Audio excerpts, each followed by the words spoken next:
Friends, कैसे हैं आप सब। उम्मीद करती हूँ बहुत ही बढ़िया होंगे। तो मैं आज एक नए मेडिसिन के साथ आई हूँ। तो आज कौन सा मेडिसिन है उसके बारे में जानते हैं। इसका क्या यूजेस है, साइड इफ़ेक्ट्स क्या है, किस पेशेंट्स को हम नहीं दे सकते हैं और किस डिजीज़ में यूज़ किए जाते हैं प्रॉपरली। तो इसके बारे में बात करते हैं। हमारे पास है जो ड्रग्स है उसका नाम है aspirin gastro resistant and atorvastatin capsule, जो कि इको एस्पिरिन AV 150/20 है। इसको एस्पिरिन भी हम लोग शॉर्ट फॉर्म में बोलते हैं। तो क्या है एस्पिरिन, क्या है, क्यों दिया जाता है, किस पेशेंट को देना चाहिए, किस पेशेंट में अवॉइड करना चाहिए, इसके बारे में फुल इन्फॉर्मेशन जानते हैं। तो मेरे साथ बने रहिए। और पीछे के जितने भी मेडिसिन जो वीडियोस थे आप जाके मेडिसिन नॉलेज प्लेलिस्ट में जाके चेक कीजिए। आपको बहुत सारे मेडिसिन के बारे में इन्फॉर्मेशन मिल जाएंगे।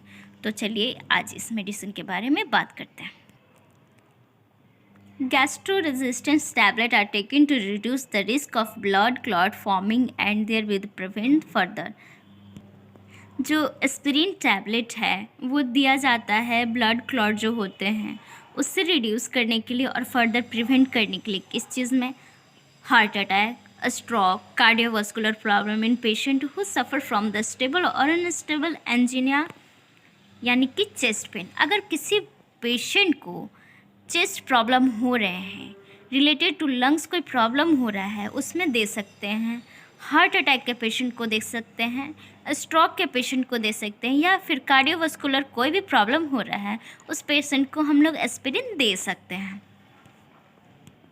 लंग्स के पेशेंट्स हो गए हैं, जैसे कि लंग्स इफ्यूजन हो रहा है, पल्मोनरी इफ्यूजन हो रहा है, लंग्स में पानी हो चुका है, पानी की वजह से वहाँ क्या हो रहा है, पस वगैरह का फॉर्मेशन हो रहा है, वैसे पेशेंट में हम लोग इसको प्रोवाइड करते हैं। सो बात करते हैं क्या ये सेफ़ रहेगा। एज एस्पिरिन को हम लोग एवरीडे देंगे तो क्या कोई भी मेडिसिन देते हैं तो उसका हम ये जानते हैं कि एवरीडे देंगे तो उसका सेफ़ होगा या फिर अनसेफ होगा। तो उसके बारे में बात करते हैं। Don't start taking a daily aspirin without taking to your health care provider. अगर आपको डॉक्टर प्रिस्क्राइब नहीं कर रहे हैं तो खुद से ये मेडिसिन आपको नहीं लेना है। ये मेडिसिन रिस्ट्रिक्टेड है, क्योंकि अगर आप खुद से ले रहे हैं इसका बहुत ज़्यादा साइड इफ़ेक्ट्स होते हैं, बहुत ज़्यादा डिजीज़ होते हैं, उसमें आपको नहीं लेना होता है। तो बिना डॉक्टर के प्रोवाइड किए हुए आप नहीं लीजिएगा। टेकिंग एन ओकेजनल एस्पिरिन और 2 is usual safe for the most adult to used for a headache, body ache और फीवर। जो मोस्ट एडल्ट होते हैं वो एस्पिरिन का क्या किस लिए यूज़ करते हैं? हेडेक हो गया तो एस्पिरिन खा लिए, बॉडी में थोड़ा सा दर्द हो गया तो एस्पिरिन खा लिए, या फीवर हो गया तो एस्पिरिन खा लिए। नहीं गाइज, आप जानते हैं आप ये एक दवा ले रहे हैं उसका कितना ज़्यादा साइड इफ़ेक्ट्स हो सकते हैं। अब नादानी में तो ये खा लेते हैं क्योंकि मेरा सर दर्द कर रहा है, मैं उसके लिए एस्पिरिन खा लेता हूँ। और बहुत सारे एडवर्टाइजमेंट भी करते हैं कि सर दर्द हो रहा है, आप एस्पिरिन ले लीजिए, 2 मिनट में सर दर्द ख़त्म हो जाएगा। आप एक बार तो खा लेते हैं बट उसका साइड इफ़ेक्ट कितने लंबे टाइम तक चलता है आपको पता नहीं होता। But daily usage as aspirin can be serious side effect including gastrointestinal bleeding.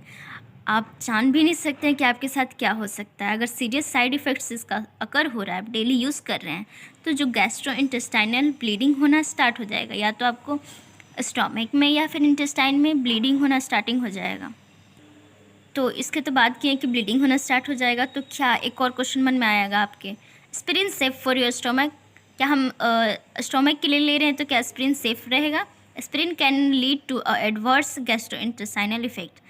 ये सीधे एडवर्स दिखा रहा है, मतलब आपको नहीं लेना है। Ranging from the dysphagia with endocrinal normal gastric mucosa asymptomatic and asymptomatic lesions such as the erosion and ulcer. आपको वहाँ स्टोमक में अल्सर और इरोजन होना स्टार्ट हो जाता है, ये आपको सिम्टम्स देखने लगेंगे। अगर आप ज़्यादा ले रहे हैं तो स्टोमक में आपको अल्सर फॉर्म होना स्टार्ट हो जाएगा, और फोड़ा फोड़ा जैसे छोटा छोटा सा आपको लेसेंस जैसा आपको देखने को मिलेगा।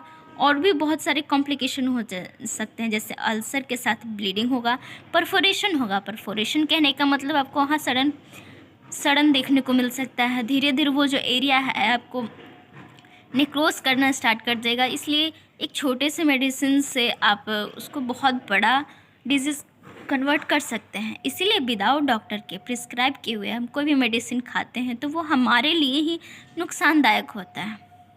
तो मैं बात करती हूँ, यहाँ आपको 2 वर्ड लिखे हुए हैं, एस्पिरिन और इकोएस्पिरिन।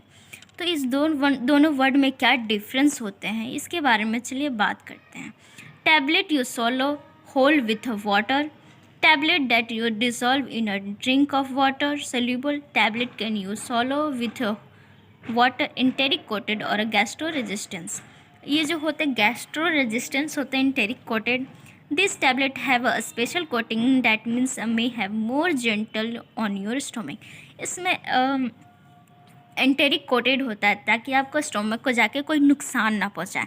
पर जब धीरे धीरे स्टार्टिंग करेंगे, ज़्यादा लेना स्टार्ट होंगे तो जो इरोज़न होना स्टार्ट हो जाएगा, जहाँ पे आपका मसल्स एरिया है वो धीरे धीरे आपको अल्सर में फॉर्मेशन होने को देख सकते हैं। तो इसके बेनिफिट्स के बारे में बात कर लिए और मेन और सीरियस साइड इफ़ेक्ट्स क्या हो सकते हैं उसके बारे में बात करते हैं।